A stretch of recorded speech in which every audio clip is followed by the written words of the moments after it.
ओम नमः सिद्धेभ्यः। ओम नमः सिद्धेभ्यः। ओम नमः सिद्धेभ्यः।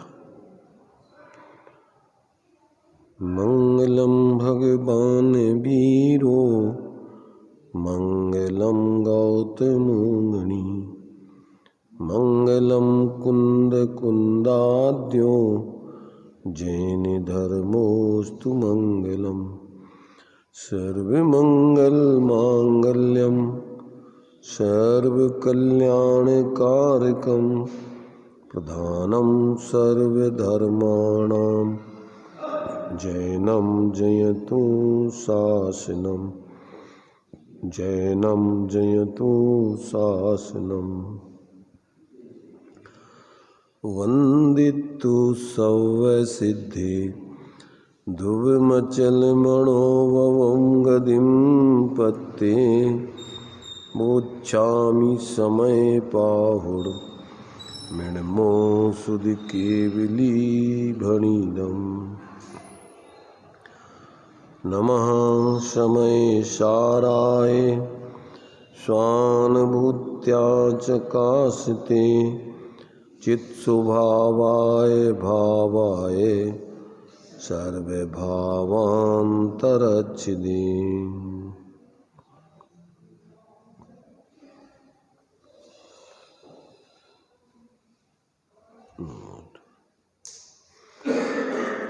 मोक्ष अधिकार का अपना अंतिम प्रकरण चल रहा है। इसमें प्रतिक्रमण अप्रतिक्रमण से परे ऐसा अप्रतिक्रमण मोक्ष का कारण है, उस बात को यहाँ पर सिद्ध किया जा रहा है। तो यहाँ ये जो दो गाथाएं आचार्य कुंद कुंदेव ने दी हैं, उन गाथाओं में जो व्यवहाराभासी व्यवहारावलंबी शिष्य का तर्क था कि जो अज्ञानताजन अप्रतिक्रमण आदि हैं अथवा जो दोषजन अप्रतिक्रमण आदि हैं, वो प्रतिक्रमण आदि से दूर हो जाते हैं, तो फिर उसके लिए जो शुद्ध स्वरूप आदि की आराधना करने का कष्ट क्यों उठाया जाए। उस शिष्य के प्रश्न के समाधान के रूप में आचार्य देव ने यहाँ ये दो गाथाएं लिखी हैं। तो इसके समाधान में अपन ने चर्चा कर ली थी कि वास्तव में जो पाप रूप अप्रतिक्रमण आदि हैं, शुभ भावों से रहित पाप भाव रूप प्रवर्तन हैं, वो तो वास्तव में मोक्ष मार्ग में किसी भी प्रकार से कार्यकारी है ही नहीं। वो तो पूर्ण बंधन के कारण है, मोक्ष के कारण है ही नहीं। परंतु जो सोपयोग रूप साधक के जीवन में दोष आदि लग जाने पर जो प्रतिक्रमण आदि होते हैं, वे तो उन दोषों की तीव्रता को मंद करने के लिए हैं। क्योंकि साधक के जीवन में जो निःशुद्धात्म स्वरूप की श्रद्धा ज्ञान लीनता रूप प्रवर्तन है, वो तो शुभाशुभ भावों से रहित वीतरागता रूप है। उसमें तो बंध आदि होता नहीं, वो तो मोक्ष का साधन है और परमार्थ से एक देश मोक्ष स्वरूप है। परंतु जो साथ में रहने वाली कसाएं हैं, गुणस्थान प्रमाण, उन कसायों में जो तीव्रता और मंदता के कारण से जो दोष और निर्दोषपना आता है व्यवहार में, अर्थात अतिचार आदि लग जाने पर जो उसी प्रगट कसाय की मंदता में जो प्रतिक्रमण आदि किए जाते हैं, वो शुभ भाव रूप है।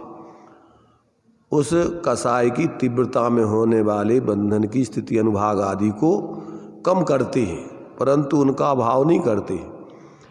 इसलिए जो तीसरी भूमिका है, अर्थात ना तो पाप रूप प्रवृत्ति है ना पुण्य रूप प्रवृत्ति है, परंतु जो उन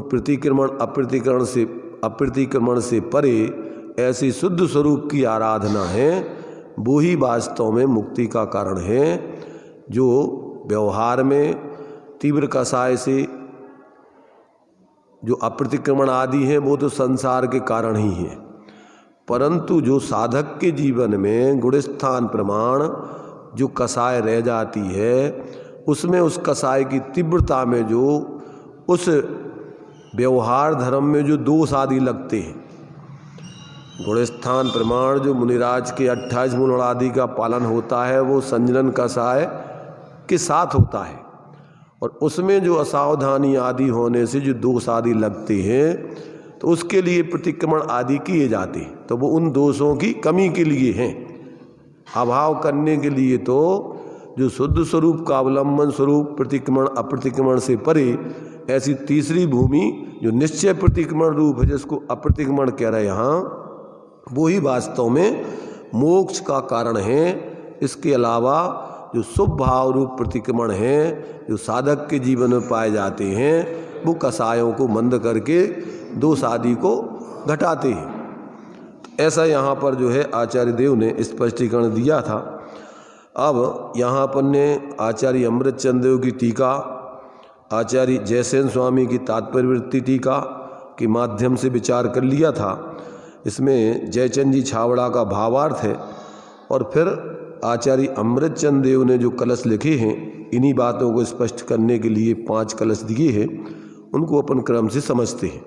तो देखिए भावार्थ के रूप में यहाँ 556 पेज पर हमारी पुस्तक में जो भावार्थ दिया है उसको अपन यहाँ पढ़ रहे हैं। देखिए, व्यवहार नयावलंबी ने कहा था कि लगे हुए दोषों का प्रतिक्रमण आदि करने से ही आत्मा शुद्ध होता है, तब फिर पहले से ही शुद्धात्मा के आलम्बन का खेद करने का क्या प्रयोजन है? क्या है शिष्य का प्रश्न? तर्क क्या है यहाँ पर व्यवहार और अवलंबी जीवों का, कि जब लगे हुए दोषों को प्रतिक्रमण आदि शुभ भावों के माध्यम से ही उनका अभाव कर दिया जाता है, शुद्ध हो जाता है जीव, तब फिर पहले से ही शुद्धात्मा के अवलंबन का खेद करने का क्या प्रयोजन है? अज्ञानी जीवों को तो खेद ही लगता है ना। किसकी तरफ से है प्रश्न? व्यवहारावलंबी व्यवहाराभासी जीव का ही तो प्रश्न है, सम्यक दृष्टि के तो प्रश्न ऐसा होते ही नहीं है। तो कौन झंझट माने इस प्रकार से बहुत परेशानी मोल ली जाए, सब ये बाहर का छोड़ छाड़ करके अपने स्वरूप की आराधना में लगें, तो उसके लिए समस्या दिखती है, ये तो परेशानी का कारण दिखता है। आत्म हेतु विराग ज्ञान तिलक है आपको, तकलीफ तो उसी को होती ना अज्ञानी जीवों को ज्ञान वैराग्य की साधना में। तो कहते उसका खेद क्यों ग्रहण किया जाए? शुद्ध होने के बाद उसका आलम्बन होगा, मतलब जब शुद्ध हो जाएगा जीव तो अपने आप उसका सहज आलम्बन होगा। पहले से ही आलम्बन का खेद ये निष्फल है। अब जब ये इनसे प्रतिक्रमण आदि से आत्मा शुद्ध हो जाएगा तो फिर अपने आप आत्मा शुद्ध रूप से परिवर्तन करेगा। तो अब उसके लिए आचार्य यहाँ पर समाधान दे के समझाते हैं, वस्तु व्यवस्था को समझा करके यथार्थ, और उसका समाधान किया जाता है।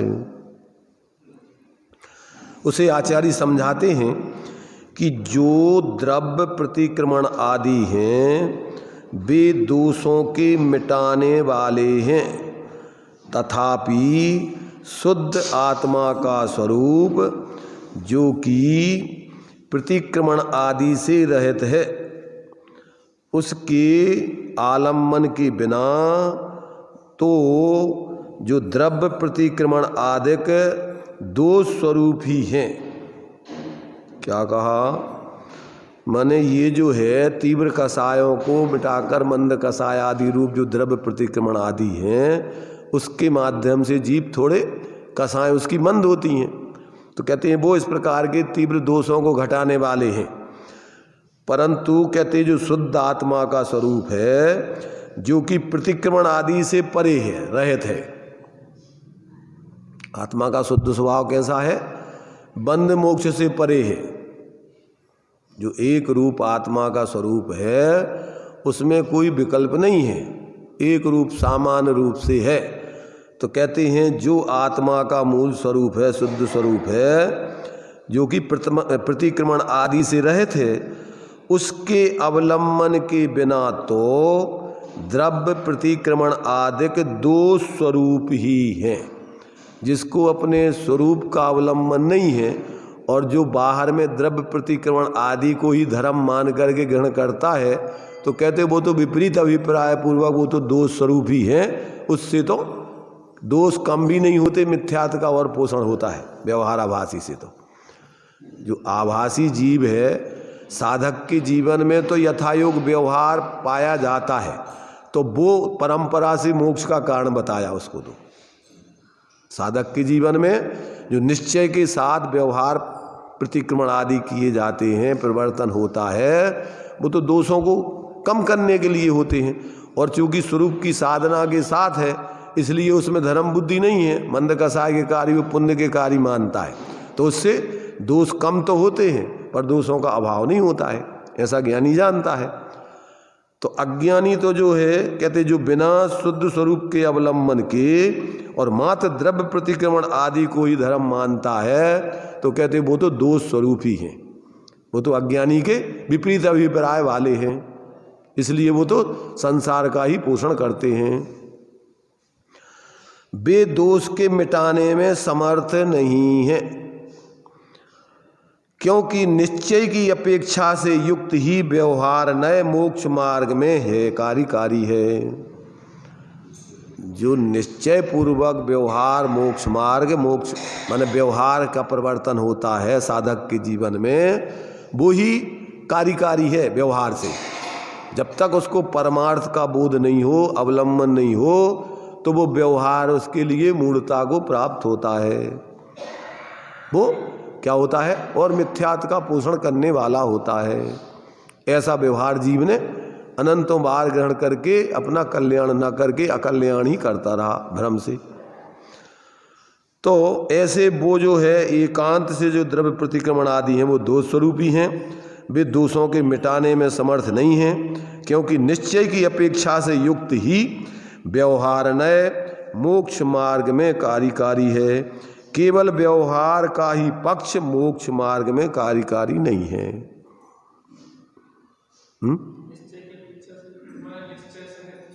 निश्चय सहित है तो उसको उपचार से अपन क्या है, धर्म कहते हैं, धर्म का साधन कहते हैं, परंपरा से मोक्ष का कारण कहते हैं, क्योंकि साधक के जीवन में ऐसे ही सुमेल है। वो जितनी उत्कृष्ट साधना की जाएगी, बाहर में उतना उत्कृष्ट उसका द्रव्य आचरण पाया जाएगा। अर्थात 5 महाव्रत आदि 28 मृणों आदि के साथ में ही 3 चौकड़ी कसाय के अभाव की वितरागता की साधना होती है। ऐसा ही उसका निमित्त नैमित्तिक संबंध है। पूर्ण निर्वृत्ति के साथ ही स्वरूप की पूर्ण प्रवृत्ति साधना की जा सकती है। तो इस प्रकार से यहाँ कहते हैं कि जो इस प्रकार निश्चय के साथ जो व्यवहार पाया जाता है उसको ही मोक्ष मार्ग में कार्यकारी कहा है। समझ रहे ना, व्यवहार से वो कार्यकारी है, साधक के जीवन में वो रहता ही है। केवल व्यवहार का ही पक्ष मोक्ष मार्ग में नहीं है, वो बंध का ही मार्ग है। इसलिए यह कहा है कि अज्ञानी के जो अप्रतिक्रमण आदिक हैं सो तो विषकुंभ है ही, माने मिथ्या दृष्टि की जो पाप में प्रवृत्ति हो रही है वो तो विषकुंभ माने संसार का मूल कारण है ही, वो तो उसके लिए दुर्गति का भी कारण है साथ में। तो वो तो विषकुंभ है ही, उसका तो कहना ही क्या है। किंतु व्यवहार चारित्र में जो प्रतिक्रमण आदि कहे हैं वे भी निश्चय नय से विषकुंभ ही है। क्या है वो? बंधन के परमार्थ से तो वो बंधन के हेतु ही हैं, ज्ञानी ऐसा जानता है।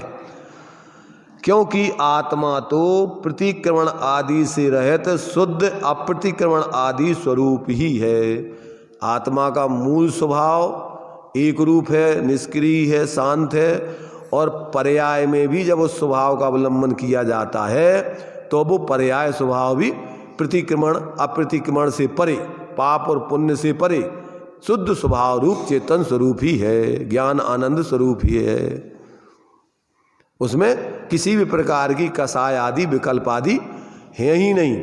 मूल स्वरूप तो विकल्पों से परे है ही, परंतु पर्याय भी जब स्वरूप का अवलंबन करती है तो वो ही मोक्ष मार्ग और मोक्ष स्वरूप है, और उसमें भी संपूर्ण विकल्पों का अभाव हो जाता है। उसमें ना शुभ विकल्प है ना अशुभ विकल्प है।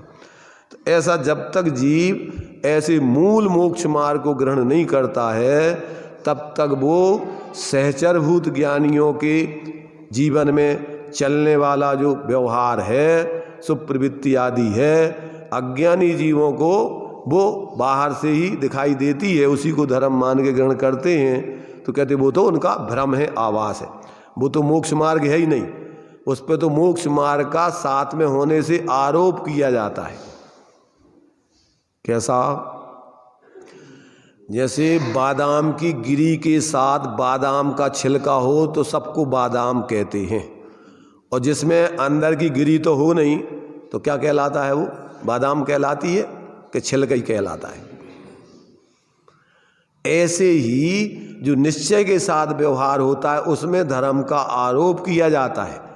जैसे बादाम की गिरी के साथ छिलके पर बादाम का आरोप है, बादाम तो मूल में अंदर की गिरी ही है, वही खाने लायक है, वो छिलका कोई खाने लायक नहीं है।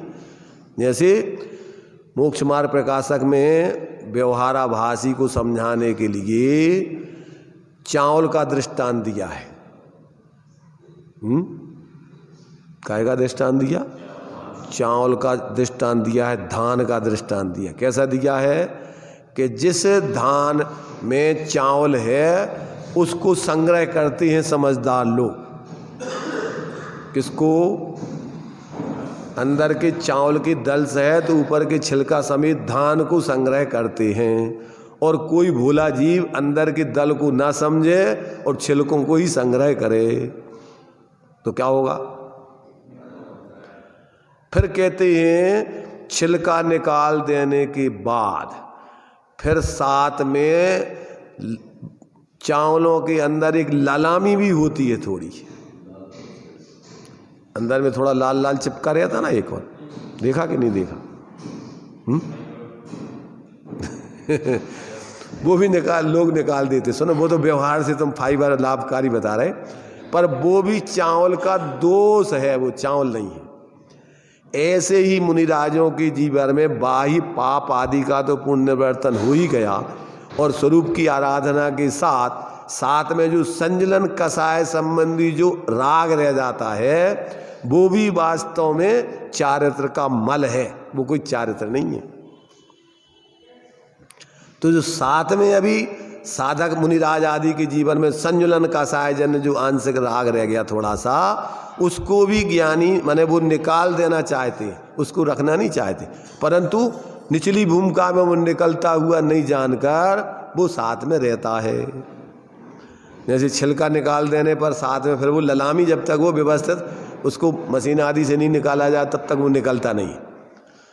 तो ऐसे ये जो है साधकों के जीवन में स्वरूप के अवलंबन से प्रकट होने वाला निश्चय मोक्ष मार्ग, बीतराग विज्ञानता रूप मोक्ष मार्ग के साथ में जो सहचरभूत राग रह जाता है उसमें उनके सावधानी पूर्वक सुप्रवृत्तियाँ होती हैं, परंतु वो वास्तव में तो सम्यक चारित्र नहीं है। वो चारित्र के साथ रहने वाला चावलों के साथ जैसा वो लालामी है, ऐसा वो दोष है। भी उसको भी निकाल देने लायक समझते हैं ज्ञानी, उसे धर्म नहीं मानते। यानी कुल मिलाकर के जितनी परावलंबन रूप प्रवृत्ति है वो धर्म नहीं है। जनवाणी में अपन पढ़ते हैं, स्वाश्रय से मुक्ति बखानी अमर तेरी जग में कहानी। जितना स्वाश्रय है वो धर्म है और जितना पराश्रय है वो धर्म नहीं है। वो शुभाशुभ भाव रूप है। और शुभाशुभ भाव क्या है? ये आश्रव बंध है। काय बांग मना कर्म योगा सा आश्रवा शुभा पुण्यस अशुभा पापस्य। दो प्रकार का आश्रव है। कौन कौन सा? एक तीव्र कसाय रूप पापाश्रव और एक मंद कसाय रूप पुण्याश्रव। पर हैं ये दोनों आश्रव के भेद। और आश्रव ज्ञानी छोड़ना चाहते हैं। भूमि का अनुसार गुण स्थान प्रमाण अभी क्या है? जब पूरा आश्रव नहीं छूटता जानते हैं तो तीव्र कसाय रूप पापाश्रव छोड़कर स्वरूप आश्रय के साथ मंद कसाय रूप पुण्याश्रव की उनके जीवन में प्रवृत्ति पाई जाती है। पंचम गुण स्थान में, छठवें गुण स्थान में, सातवें गुण स्थान से बाह्य प्रवृत्ति का अभाव हो जाता है। फिर स्वरूप प्रवृत्ति ही रहती है। फिर अबुद्धि पूर्वक राग रह जाता है 10वें गुण स्थान तक। प्रवृत्ति वाला राग नहीं रहता है, ध्यान रखना।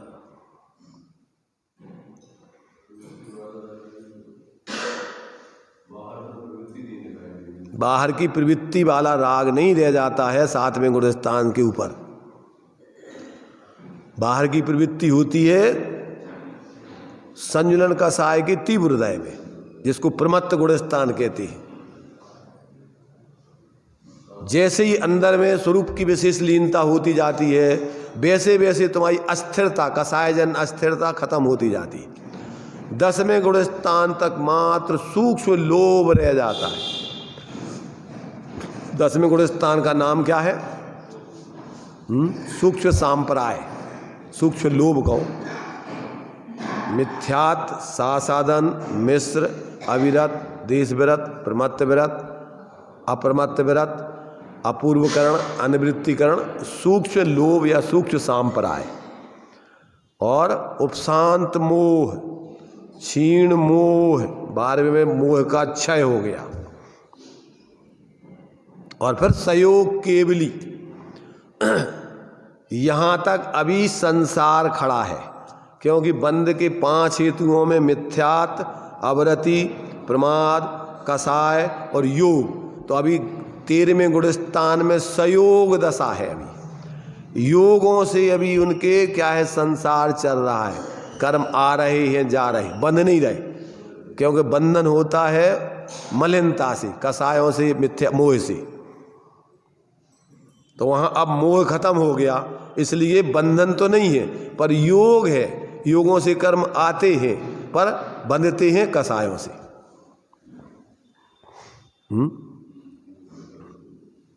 अपन देखो, अपन ने मेहमानों को निमंत्रण दे दिया, आ जाएंगे। अब उनके प्रति अगर तुम प्रेम नहीं दिखाओगे तो बंधेंगे भी, टकेंगे नहीं तुम्हारे पास, हैं? और अगर तुम उनके रूखा व्यवहार करोगे तो प्रतिज्ञा भी कर जाएंगे आगे के लिए, क्या भविष्य में इसके यहाँ कभी नहीं आएंगे हम। ऐसे ही कर्मों का है कि उनको तुम प्रेम करो, आदर सम्मान दो कसायों को, तो वो तुम्हारे यहाँ टिकती हैं, रुकती हैं। और तुम उनको मान सम्मान नहीं दो तो भी तुम्हारे आत्मा में टिकेंगी नहीं, रुकेंगी नहीं। और आगे प्रतिज्ञा भी कर जाएंगी कि अब कभी यहाँ नहीं आएंगे। अरहंत भगवान ने मान सम्मान देना बंद कर दिया, तो कहीं प्रतिज्ञा कर गई वो हम अब तुम्हारे यहाँ कभी नहीं आएंगे जीवन। ना स्वप्नांतरे पी न पीक्षितोसी, भक्तांबर स्तोत्र में बोलते ना कि दोषों को ऐसा गर्व हो गया अपने आप में, क्या तुम हमारे लिए मान सम्मान नहीं दे रहे, तो अब हम तुम्हारे स्वप्न में भी तुम्हारी तरफ नहीं देखेंगे। दोष भी, अरे दोषों के लिए भी मान सम्मान चाहिए, ऐसा थोड़ी है ऐसे ही आ जाते। लोक में अभी किसी को मान नहीं दोगे तो कोई कहता हम कोई कैसे भी हुआ आदमी कहते हम गरीब हैं तो क्या हुआ। तो ऐसा है लोक में, तो ऐसे ही सारा संसार कसायों से चल रहा है। जहाँ कसाय खत्म वहाँ संसार खत्म, संबंध खत्म, सब संबंध खत्म धीरे धीरे। अजीबों तक से संबंध खत्म, वे भी तुम्हारे अब संबंध तुम्हारे से छोड़ देंगे, अब नहीं रहेंगे तुम्हारी आत्मा में। द्रव्य कर्म, नो कर्म सब खत्म। जहाँ भाव तुम्हारा बेकारी परिणाम उनमें जुड़ना बंद हो गया, तो बेकारी भाव गए तो द्रव्य कर्मों का और नो कर्मों का भी संयोग का अभाव हो जाता है। अब मोही जीव उल्टा चलता है, मोक्ष मार्ग और मोह का मार्ग। मोह मार्ग में तो क्या होता है, जितनी ज़्यादा घनिष्ठता पकड़ अकाड़ उल्टा हो रहा। पर अब क्या हो रहा है, वो जो आत्मीयता और प्रेम और एक दूसरे का वात्सल्य था वो तो खत्म हो रहा है, पर स्वार्थ की पराकाष्ठा से प्रत्येक व्यक्ति अकेला अकेला रहना चाह रहा। देखो क्या होता है, तीव्र कषायों में व्यक्ति बहुत स्वार्थी हो जाता है, मंद कषाय में व्यक्ति व्यवहारिक बना रहता है, एक दूसरे के प्रति मान सम्मान रखता है, और निष्कषाय में व्यक्ति सब खत्म हो जाता है। फिर तो जब तक उसके क्या है तत्व ज्ञान नहीं होता तब तक उसकी कषाएं मंद भी नहीं होती, तीव्र कषाएं। तो आज वर्तमान में क्या है, प्रत्येक व्यक्ति अकेले अकेले अपना स्वार्थ साधना चाहता है। पारिवारिक संबंध भी आजकल सब विघटित होते जा रहे हैं। क्यों कि स्वार्थों की पराकाष्ठा है। पति पत्नी तक आए थे, अब पति पत्नियों में भी स्वार्थ टकराने लगे। क्यों कि अब वे दोनों पढ़ करके अपने अपने धंधे पानी में लगते हैं। वे कहते हम तुम्हारे आश्रित नहीं हैं, तुम हमारे हिसाब से चलो। एक दूसरे के ऊपर हावी होना चाहते, सब स्वतंत्र रहना चाहते, और बिना तत्व ज्ञान के महा परेशान रहते हैं, फिर महा दुखी रहते हैं। एक दूसरे का कोई संयोग नहीं करते। अब अकेले अकेले कहाँ रहोगे, सामाजिक प्राणी हो, बिना संयोग के समाज में रह नहीं सकते तुम।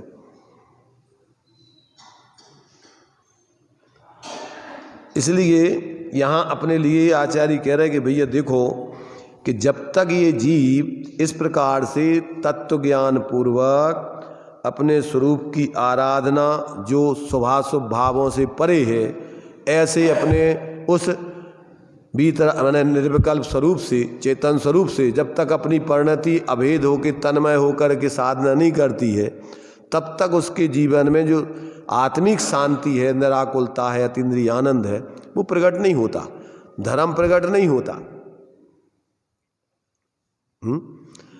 धर्मी आत्मा के अवलंबन से ही परिणति में धर्म प्रकट होता है। इसलिए धर्म में 3 सूत्र महत्वपूर्ण है। वस्तु स्वभावो धम्मो, दंसण मूलो धम्मो, चारित्रम खलु धम्मो।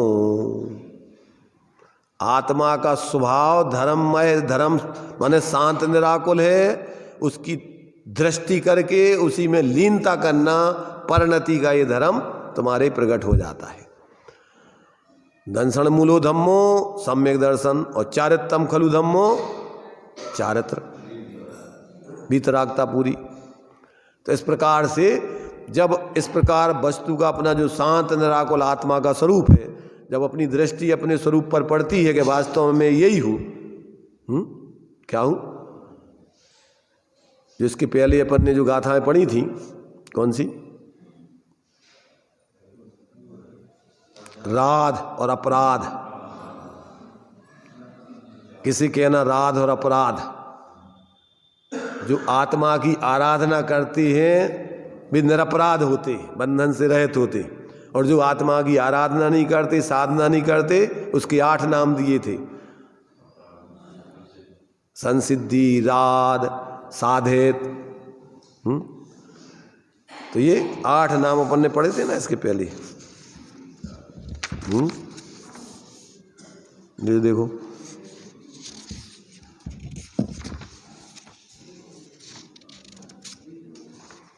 ये है संसिद्धि, राध, सिद्ध, साधित, आराधित, ये सब एकार्थवाची हैं।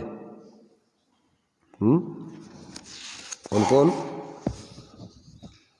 संसिद्धि, राध, सिद्धि, साधित और आराधित, इन शब्दों का एक ही अर्थ है, और उसका भाव क्या दिया?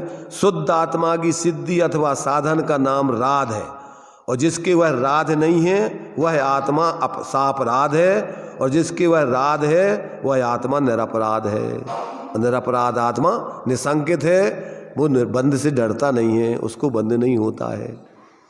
और जो अपने स्वरूप की आराधना नहीं करते, साधना नहीं करते, वो नियम से बंधन में ही पड़ते हैं।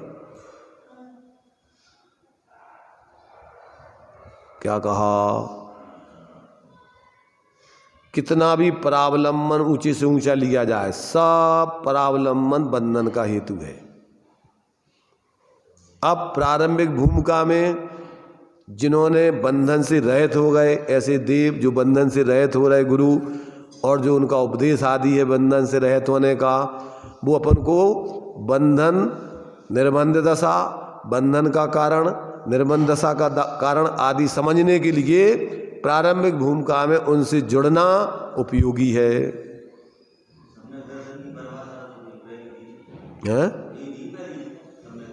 यही है परद्रव्यंत भिन्न, आप में रुचि कहो या अपने स्वरूप की आराधना कहो, यही परिभाषा है। वो कौन सी है?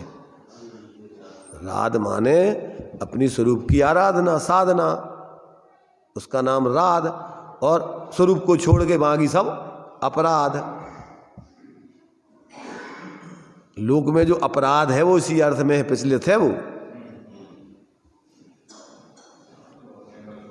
माने जो अपने अपने स्वरूप को भूले हैं वो तीव्र पापों में लगे हुए हैं, सब रात दिन वहीं काम में लगे हुए हैं, अनर्गल परिवर्तन कर रहे हैं रात दिन।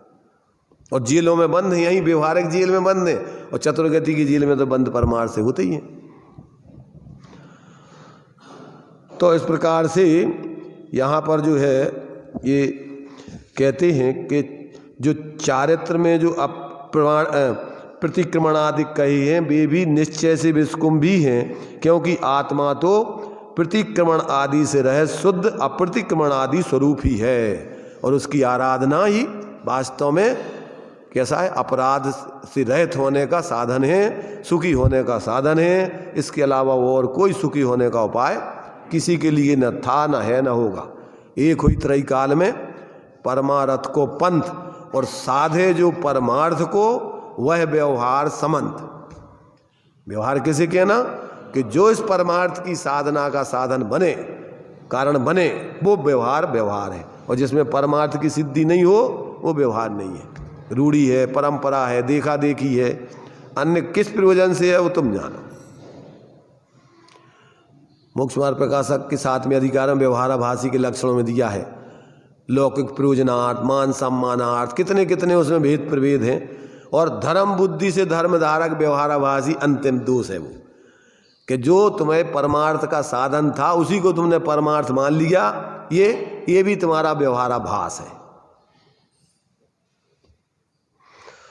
आगे देखिए, अब इसमें जो है अपने लिए जो कलश दिए हुए हैं, विषय अपन को देखो बहुत सरलता से आचार्यों ने, ज्ञानियों ने लिखा है, इसमें कोई कठिन नहीं है। अगर तुम्हारी रुचि समझने की है कल्याण के अर्थ को या धर्म को तो, और जिसको समझना नहीं है तो उसके लिए तो समझाने की व्यवस्था कहीं है नहीं, समुसण में भी नहीं है, भगवान भी नहीं समझा सकते, कोई नहीं समझा। और जिसको समझना है उसके लिए कोई रोक नहीं सकता, और जो समझ गया है उसके लिए कोई भ्रमित करने में समर्थ नहीं है तीन लोक में।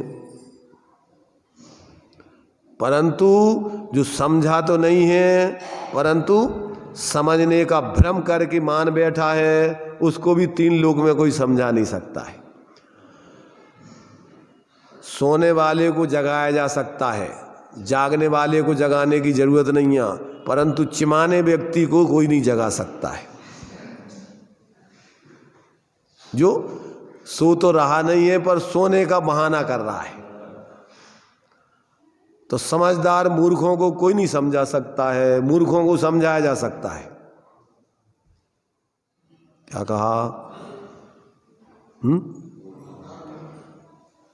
समझदार बुद्धिमान माने समझदार अविवेकी लोगों को कोई नहीं समझा सकता है, अविवेकी लोगों को समझाया जा सकता है।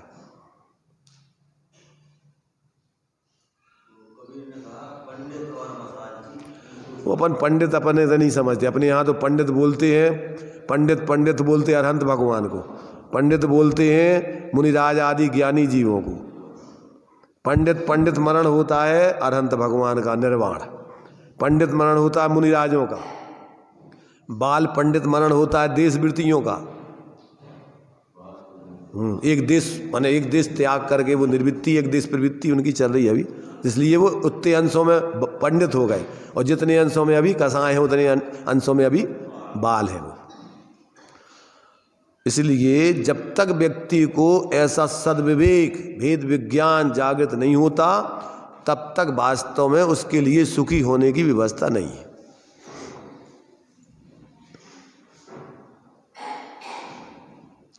तो ये जो है यहाँ अपन को किसी भी प्रकार के भ्रम में ना रह करके यथार्थता में अपने ज्ञान को जागृत करके और फिर सच्चे अर्थों में अपन अपने स्वाश्रय से मोक्ष मार्ग की प्रवृत्ति करते हुए व्यवहार में विवेक रख करके, जब तक आप पूर्ण वीतराग दशा को प्राप्त नहीं हुए तब तक आप व्यवहार में विवेक रख करके और प्रवृत्ति करेंगे तो आप जीवन में शांति पाएंगे, और संसार में जब तक रहेंगे यहाँ भी कोई समस्या जीवन में आने वाली नहीं है।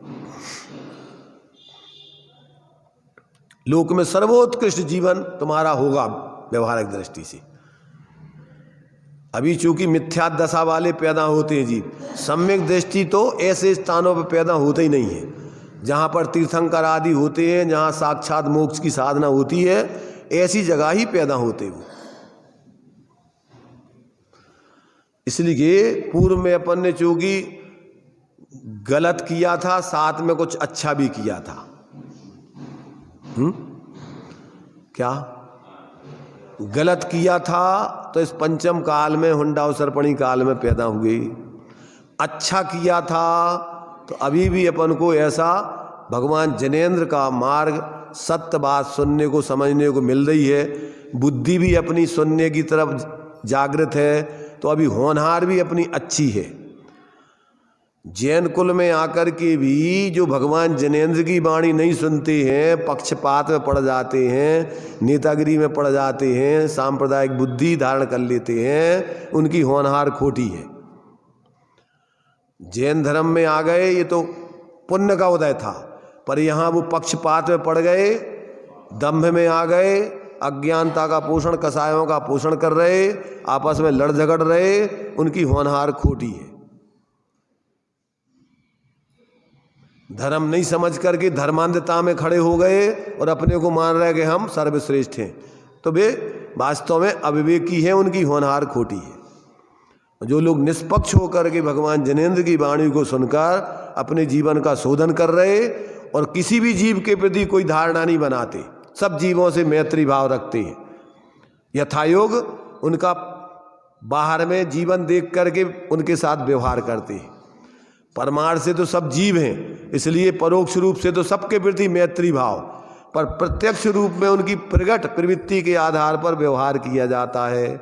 उसके लिए 3 प्रकार की प्रवृत्ति संपर्क करने को बताया कि जो साधना के यथार्थ मार्ग में चल रहे हैं, अपने से श्रेष्ठ हैं, तो गुणी जनों को देख हृदय में प्रेम बढ़े, उनकी सत्संगति आदि करके धर्म का लाभ लेवे, अपन रहे सदा सत्संग उन्हीं का, ध्यान उन्हीं का नित्य रहे, उन्हीं जैसी चर्या में यह चित्त सदा अनुरक्त रहे।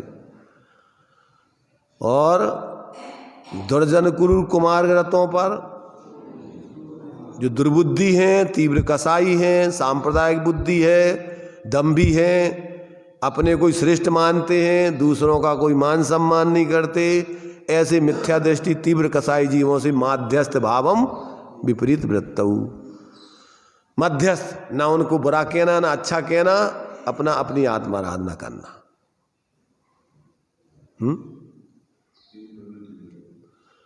तो हो गई ना, पहली गुणीजनों के प्रति प्रमोद का भाव, सत्संग का भाव, संयोग का भाव, दुर्जन कुरु कुमार जनों पर माध्यस्थता का भाव, और दीन दुखी जीवों पर मेरे ओर से करुणा स्रोत बहे।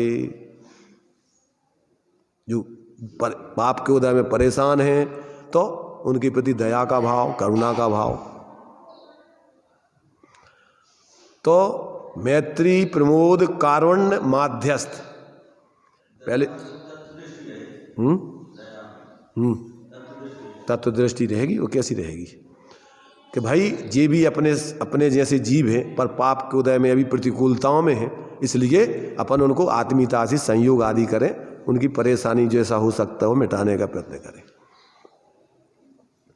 तो ये जो है साधक के जीवन में इस प्रकार का परिवर्तन संतुलित निश्चय व्यवहार का सुमेल बना करके चलता है।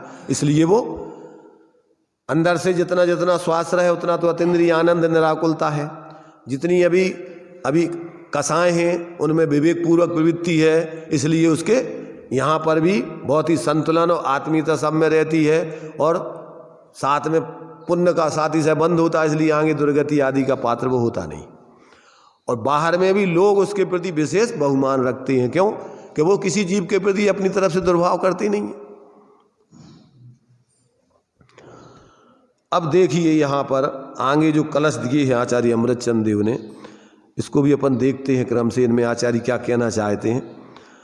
अब इस कथन का कलश रूप काव्य कहते हैं।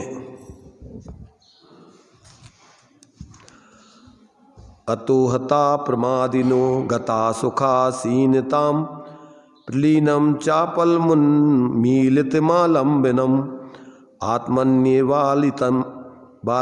आत्मन्येवलानितम चा चित्तमा संपूर्ण विज्ञान घनोपलब्धे।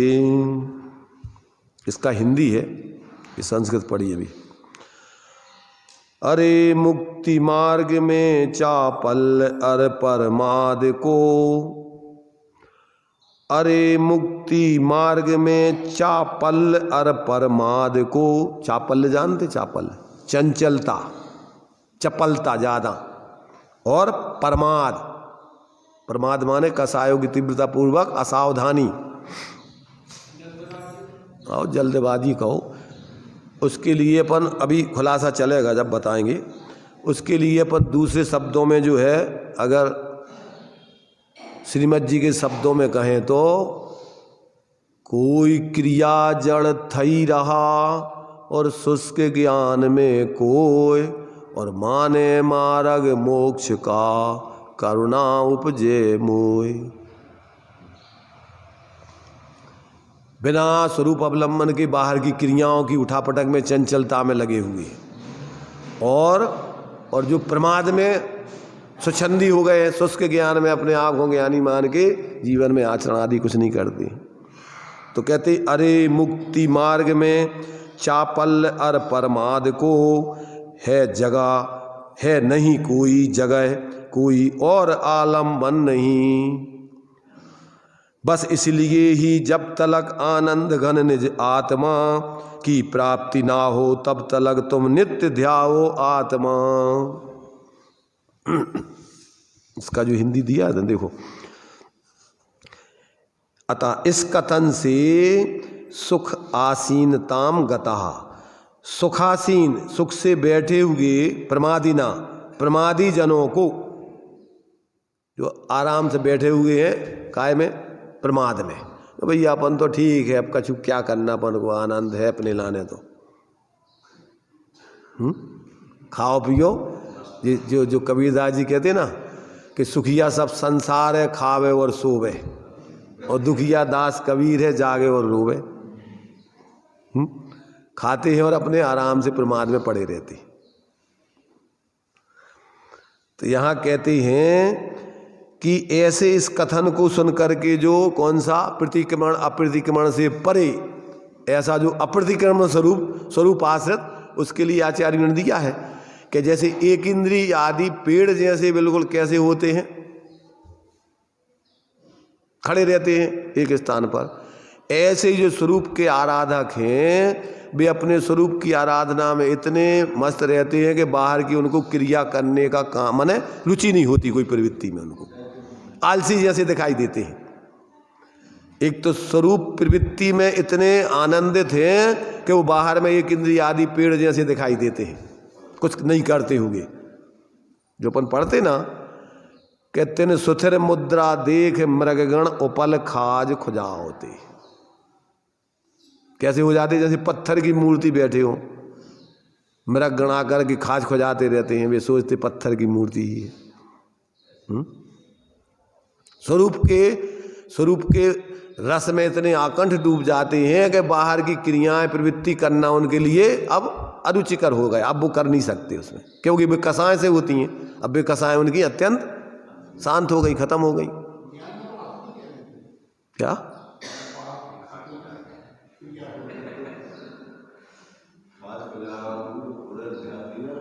उतर पे लक्ष्य नहीं हुए तो अपन को देते पैर कट जाए, अपना ध्यान कहीं और हुए तो ही ध्यान नहीं रहता। और जब भी स्वरूप के आनंद में मस्त हैं तो शरीर काट दो पीट दो, ये खा गए, सियाल नहीं खा गए, शेर नहीं खा गई, अब उनको है पतो कछु। अगर पतो रेबे, अब 5 पंच परमेश्वर जो 5 पांडव थे, अब उनमें 3 पांडवों को तो बिल्कुल इतने लीन हो गए कि उनको पता ही नहीं है, शरीर जला दो कछु होगा। तो जब उपयोग बाहर आता है तो ज्ञान में आता है, पर ज्ञान में आने पर उनकी कसाएं इतनी शांत होती हैं कि उसमें कोई उनको ज़्यादा आकुलता नहीं होती। मुनिराज है, मान लो छठम सप्तम गुण स्थान बढ़ती है और उपयोग उनका भी सप्तम के बाद छठम में आया तो उनको पता तो पड़ता है, परंतु क्या होता है कि कसाएं उतनी तीव्र नहीं है कि वो अंदर में बहुत बेचैन हो जाएं। जानते हैं कि हाँ शरीर कट रहा है, पिट रहा है तो कट रहा है, पिट रहा है। अपन है नहीं शरीर, अपनी तो ज्ञान शरीर है, चेतन रूप अपन अमूर्तिक है। अपनी आत्मा को कोई जला नहीं सकता, काट नहीं सकता, पीट नहीं सकता। अपन शरीर में एकत्र बुद्धि करके मानते हैं कि मर गए मर गए मर गए। जिनको ज़्यादा मोह होता है उनके लिए तो इंजेक्शन भरता है डॉक्टर और रोने लगते हैं।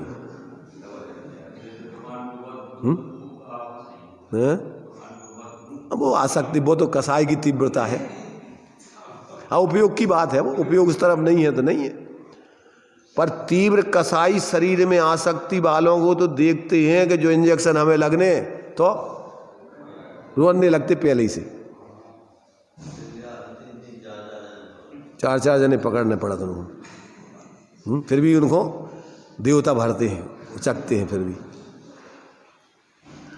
तो मतलब क्या है कि ये सब कार्य होते हैं तुम्हारे कसायों में। तो यहाँ कहते हैं, क्या कह रहे हैं कि इस कथन को सुनकर के जो तीसरी भूमिका वाले साधक हैं उनको देखकर, इस कथन को सुन के कोई जीव क्या करें कि सुख में बैठ कर के प्रमादी जीवों को हत कहा है, अर्थात उन्हें मोक्ष का सर्वथा अनाधिकारी कहा है।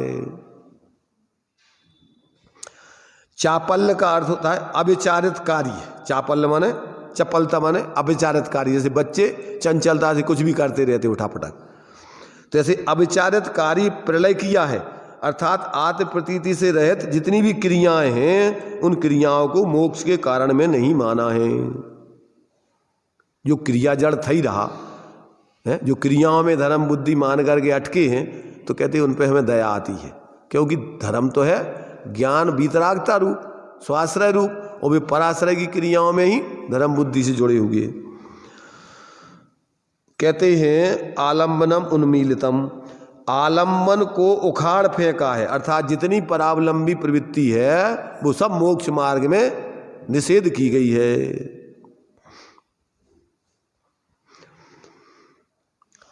अर्थात सम्यक दृष्टि के द्रव्य प्रतिक्रमण आदि इत्यादि को भी निश्चय से बंध का हेतु मानकर हे कहा है। और असंपूर्ण विज्ञान घन उपलब्धि, जब तक संपूर्ण विज्ञान घन आत्मा की प्राप्ति ना हो जाए तब तक आत्मनि एव चित्तम आलानितम च, शुद्ध आत्मा रूपी स्तंभ से ही चित्त को बांध रखा है। अर्थात व्यवहार के आलम्बन से अनेक प्रवृत्तियों में चित्त भ्रमण करता था, उसे शुद्ध चैतन्य मात्र आत्मा में ही लगाने को कहा है, क्योंकि वही मोक्ष का एकमात्र कारण जानना चाहिए। तो इस प्रकार से यहाँ निश्चय नय से प्रतिक्रमण आदि को विषकुंभ कहा है और अप्रतिक्रमण आदि को अमृत कुंभ कहा है। इसलिए यदि कोई विपरीत समझकर प्रतिक्रमण आदि को छोड़कर प्रमादी हो जाए तो उसे समझाने के लिए आचार्य आगे कलश कहते हैं। इसमें देखो इसका जो इसका इन्होंने क्या बोलते हैं,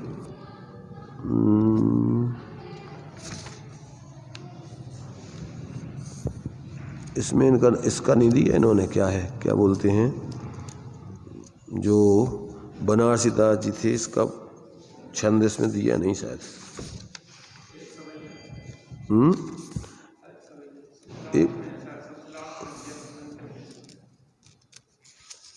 वो तो इसकी अभी 189 के बाद इन्होंने दिया है एक, समझ गए। आगे ज़्यादा नहीं लिए, चलो आगे देखेंगे। तो अभी यहाँ अपन को क्या समझना है इतने में कि वास्तव में मोक्ष मार्ग स्वाधीन है, पराधीन नहीं है। कैसा है मोक्ष मार्ग? पूर्ण स्वाधीन है, इसमें पराधीनता का कोई काम नहीं। लोक में भी अपन बोलते पराधीन सपने सुख नाही, कर विचार देखो मन माही। तो यहाँ मोक्ष मार्ग में पराधीनता कैसे धर्म हो सकती? इसलिए अपन को मोक्ष मार्ग स्वाश्रय से ही प्रारंभ होता है। 6 डाला में अपन पढ़ते हैं, 3 भुवन में सार, बीत राग विज्ञानता, शिव स्वरूप शिवकार। वहीं से मोक्ष का मार्ग चालू होता है और उसी में पूर्ण हो जाता है। स्वाश्रय से ही मोक्ष का मार्ग चालू और स्वाश्रय में ही पूर्ण खत्म। जैसे स्कूलों में अक्षर और गिनती, इससे ही पढ़ाई प्रारंभ होती है और अक्षर गिनती में ही पूरी खत्म होती है। अक्षर गिनती के अलावा क्या पढ़ते तुम आखिरी तक?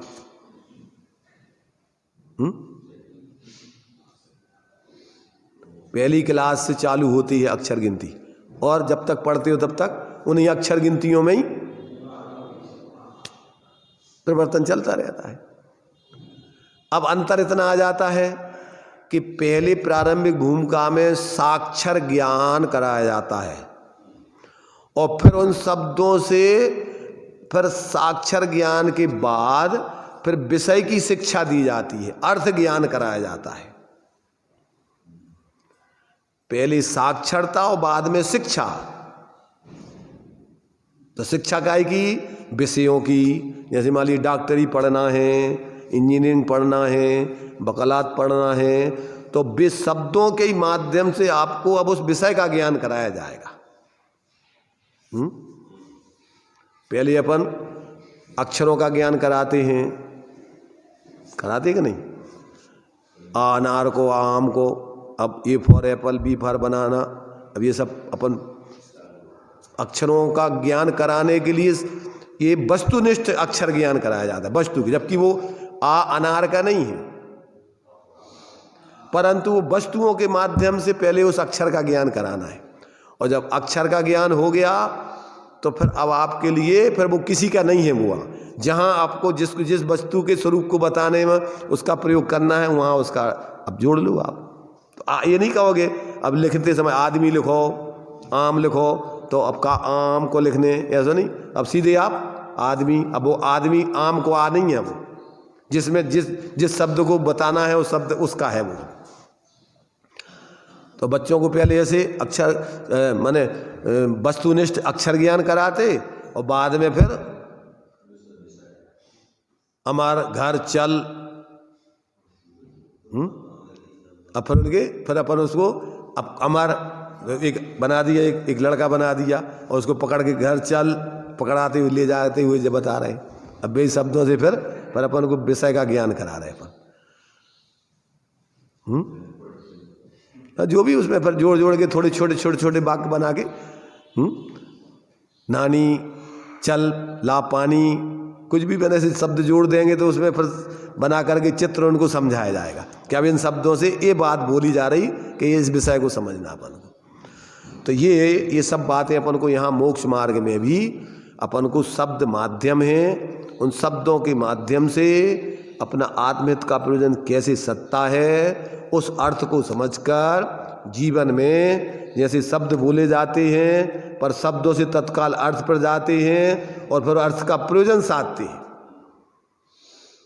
भैया हमारा ने तो बहुत जम के प्यास लग रही है, तो अपन क्या करते हैं? उसने जैसे कही हमें तो बहुत जम के प्यास लगी अभी, तो क्या करते हैं अपन? तत्काल पानी भर करके लाके बढ़िया ठंडा रख देते हैं, लो भैया पियो। शब्द नहीं पकड़े रहते कि प्यास लग रही है, प्यास लग रही है, का प्यास शब्द पकड़ ले अपन। ऐसे ही यहाँ मोक्ष मार्ग में अपन को के स्वाश्रय से मुक्ति बखानी, स्वाधीन धर्म में स्वाधीनता है, पराधीनता नहीं है, तो फिर स्वा समझो और उसकी परिणति में उसका आश्रय कराओ परिणति को। समझ रहे ना? स्वा तो स्वा कहाँ है? किधर है स्वा? स्वा माने स्वयं, तो स्वयं माने ये असमान जाति द्रव्य पर्याय स्वयं। अपन नाम रखते हैं फलाने चंद, तो अपन सोचते हैं तत्काल वहाँ देखते, पर वो नहीं यहाँ बात चल रही। यहाँ तो अंदर में अपना मूल स्वा, एक जो है व्यवहार में अपन ने स्वा जिसका नाम रख दिया, वो तो वास्तव में असमान जाति द्रव्य पर्याय, ये तो एक व्यवहारिक व्यवस्था है। परमार्थ से तो जल पय जियो जिय तन मेला, पे भिन्न भिन्न नहीं भेला। इस शरीर से पृथक जो अपना उपयोग लक्षण वाला, जानने देखने वाला, जो अपना निरंतर जानना देखना जिसमें चल रहा है, उसको धारण करने वाला लक्षण से उस ज्ञान में अपने उसी को पकड़ो, निर्विकल्प हो गए, 5 इंद्रियों के विकल्पों से, विषयों से, मन के विकल्पों से परे होकर, शांत होकर के अंदर में। क्यों कि जब तक आप शांत नहीं होगे, क्योंकि आत्मा का स्वरूप शांत है, तो जैसा साध्य सिद्ध करना है वैसा साधन चाहिए। तो आपका आत्मा शांत है, तो उपयोग पकड़ने के लिए उपयोग कैसा चाहिए? शांत चाहिए। जैसे मान लीजिए जो घड़ी वाले होते हैं ना, घड़ी वाले, तो उनकी चिमटियाँ कितनी बड़ी होती हैं, और लोहे वाले होते हैं, उनके पकड़े वाली कितनी बड़ी होती हैं। तो ऐसे ही अपन को जो चीज़ पकड़ना है उसका साधन भी उतना ही उसी तरीके का होना चाहिए। इसलिए आत्मा को पकड़ने के लिए ले परम पेनी सुबोध छेनी डार अंतर भेद या वर्णादि अनुरागाति ने निज भाव को न्यारा किया, निज माही निज के हेत निज कर आपको आपेगा। गुण गुणी ज्ञाता ज्ञान गे मझार कछु भेद अभेद एक देखिए जानिए रम रहिए एक ठौर, और समल अमल न विचारिए यही सिद्धि नहीं हो। तो इस प्रकार से ये अपन को आचार्यों ने स्वयं अनुभव कर करके जीवन में प्रयोग कर करके अन्य जीवों के लिए भी उस प्रयोग करने की विधियां बतलाई हैं, जिनको अपना कल्याण करना है। सब पक्षपात छोड़ के अभी तक के अपने जो कुछ भी अपन ने किया हो उसको एक तरफ टांग के, और इनकी बात सुन करके थोड़ा इसका प्रयोग करके देखें। और अगर ये प्रयोग हो जाए तो फिर कहने की ज़रूरत नहीं पड़ेगी कि अब तुम क्या करो, फिर तो तुम दूसरों को समझाओगे कि भैया वास्तव में शांति का मार्ग तो ये है और दूसरा कोई मार्ग नहीं। चलिए,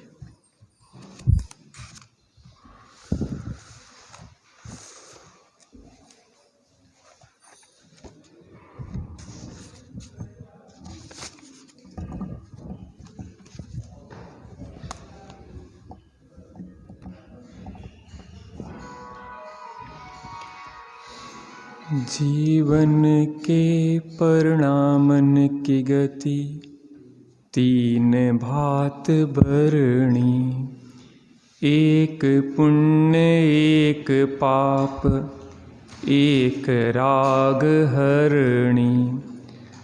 तामें शुभ अशुभ अंध, दोई करत कर्म बंध। वीतराग परिणति भव समुद्र तरणी। जीवन के परिणामन की गति 3 भांत बरणी। छोड़ शुभ क्रियाकलाप, करो मत कदापि पाप। छोड़ शुभ क्रियाकलाप, करो मत कदापि पाप। शुभ में नामग्न हो शुद्धता विसरणी। जीवन के परिणामन की गति 3 भांत बरणी। व्योहरालंबी जो शिष्य था उसने कहा कि वास्तव में द्रव्य प्रतिक्रमण आदि ही जब दोषों का निवारण कर देते हैं तो हम शुद्ध आत्मा की अनुभूति रूप कष्ट क्यों सहें। तो आचार्य देव कहते हैं कि व्यवहार प्रतिक्रमण से दोष घटते हैं, लेकिन स्वरूप अनुभूति से दोष मिटते हैं। और यहाँ पे आचार्य देव अमृतचंद स्वामी ने जो कलश लिखा उसमें कहा कि जो त्यागी साहब ने अभी लिया ना, श्रीमद् राजचंद जी कहते हैं कि कोई क्रिया जड़ होता है, कोई शुष्क ज्ञानी होता है जो मात्र बाह्य क्रिया में धर्म मान के ही लगे हुई है कुछ लोग, और कुछ लोग तो व्यवहार अवलंबन ही छोड़ के मात्र प्रमादी जड़ हो जाते हैं, अर्थात निश्चयाभासी या व्यवहाराभासी होते हैं, वो दोनों ही संसार सागर से तरते नहीं हैं। जो इन व्यवहार प्रवृत्तियों का अवलंबन लेके और स्वरूप की अनुभूति करते हैं वो क्या करते हैं, संसार समुद्र से तर जाते हैं, अर्थात स्वरूप की खूंटी से जो बंध जाते हैं और उपयोग उनका